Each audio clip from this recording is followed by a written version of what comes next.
আমাদের মাননীয় প্রধানমন্ত্রী অত্যন্ত মিতব্যয়ী, অপচয় পছন্দ করে না। আমরা 7 সমুদ্র 13 নদী পাড়ে দিয়ে যখন ওনার কাছে যেতাম, উনি একটা রং চা খাওয়াতেন আমাদেরকে, কখনো কখনো একটা চিপস 3-4 জনে ভাগ করে খেতাম। এখন দেখছি মাননীয় প্রধানমন্ত্রী, তার খাদ্যের বাজেট 150 টাকা। এটা অবশ্যই গ্রহণযোগ্য, অপচয়কারী শয়তানের ভাই।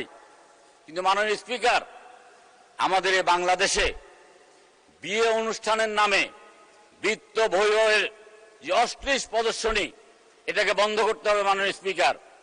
7 দিন, 8 দিন, 10 দিন, 1 মাস আগে থেকে ক্যারিওগ্রাফার দিয়ে নৃত্য করে আপনার এই গায়ে হলুদ অনুষ্ঠানে, এটা ধর্মের সাথে সাংঘর্ষিক মাননীয় স্পিকার। এটাকে বন্ধ করতে হবে। অতীতে যে অতিথি নিয়ন্ত্রণ আইন ছিল, এই আইনটাকে কার্যকর করতে হবে। আপনি দেখবেন মাননীয় স্পিকার, যদি অতিথি নিয়ন্ত্রণ আইনটাকে কার্যকর করা যায়, যদি আমরা ধর্মীয় অনুশাসন মেনে চলি, তাহলে মুদ্রাস্ফীতির পরিমাণ কমে আসবে। একদিনে বাজারে নিত্য প্রয়োজনীয় দ্রব্যের দাম অন্তত 10% কমে আসবে মাননীয় স্পিকার।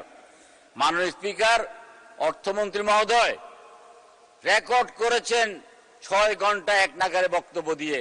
এই বাজেটের উপর মাত্র এই কয়েক মিনিট কথা বলে আমরা আমাদের তৃপ্তি পাচ্ছি না বা কথা বলতে পারছি না। এই যে লোকসানি প্রতিষ্ঠানগুলো আর না টেনে, লোকসানি প্রতিষ্ঠানগুলো পিপিপির ভিত্তিতে অথবা অন্য যে কোনো ভাবে হোক, সেটা সরকার যদি সেখান থেকে দায় মুক্ত হয়, সেটা আমাদের জাতির জন্য অত্যন্ত একটা ইতিবাচক দিক হবে।